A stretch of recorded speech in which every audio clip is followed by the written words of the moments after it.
आज भारत बंद देशातील 10 प्रमुख कामगार संघटनांकडून बंदची हाक। बँकिंग, खाणकाम, पोस्टल सर्व्हिसेस, बांधकामांसह विविध क्षेत्रातील 25 कोटी कामगार आंदोलनात सहभागी। खासगीकरणाच्या आणि कामगार कायद्यांच्या विरोधात बंदची हाक।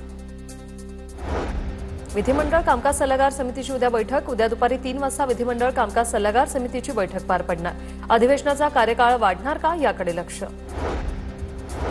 शरद पवारांची मुंबईतील शिक्षकांच्या आंदोलनस्थळी भेट। अनुदानाच्या मागणीसाठी कालपासून आझाद मैदानावर शिक्षकांचं आंदोलन सुरू।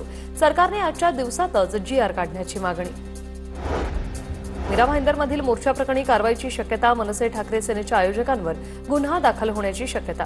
जमावबंदीचे आदेश असतानाही आंदोलन केल्यानं कारवाईची शक्यता।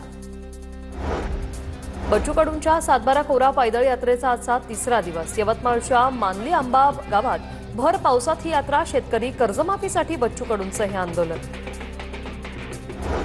मुंबई काँग्रेसकडून महापालिका निवडणुकीची तयारी सुरू। घरोघरी काँग्रेसची विचारधारा पोहोचवा, खासदार वर्षा गायकवाडांचं पदाधिकाऱ्यांना आवाहन। यावेळी आमदार अस्लम शेख, मुंबई काँग्रेस अध्यक्ष इर्शाद खान यांची बैठकीला उपस्थिती। बाळासाहेब ठाकरेंनी स्थापन केलेल्या भवानी बँकेवर निर्बंध। भवानी सहकारी बँक लिमिटेडवर रिझर्व्ह बँक ऑफ इंडियाचे निर्बंध। कर्जवसुली रखडल्याने सहकारी बँकेला रिझर्व्ह बँकेची नोटीस। उपमुख्यमंत्री एकनाथ शिंदेंनी घेतली आमदार प्रकाश सुर्वेंची भेट। प्रकाश सुर्वेंच्या शस्त्रक्रियेनंतर उपमुख्यमंत्री शिंदेंकडून तब्येतीची विचारपूस। 26/11 हल्ल्याचा सूत्रधार तहव्वूर राणाच्या न्यायालयीन कोठडीत वाढ। तहव्वूर राणा यांची न्यायालयीन कोठडी 13 ऑगस्टपर्यंत वाढवली। तहव्वूर राणाविरुद्ध एनआयएचे पुरवणी आरोपपत्र दाखल। आलिया भट्टच्या माजी पीएला जुहू पोलिसांकडून अटक। 76 लाख रुपयांची फसवणूक केल्याप्रकरणी कारवाई। आलियाची आई सोनी भट्ट यांच्या तक्रारीनंतर एफआयआर दाखल। अहमदाबाद विमान दुर्घटनेमागील कारण अद्याप गुलदस्त्यात। एआयबीकडून दुर्घटनेबाबत अहवाल अधिकाऱ्यांना सादर।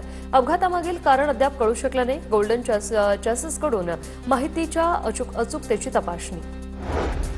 विमानाचा वाढता तिकीट दर नियंत्रणात येणार। महाकुंभ आणि पहलगाम हल्ल्यानंतर विमान तिकिटांच्या दरात झालेली वाढ रोखण्यासाठी एक विशिष्ट व्यवस्था लागू करणार।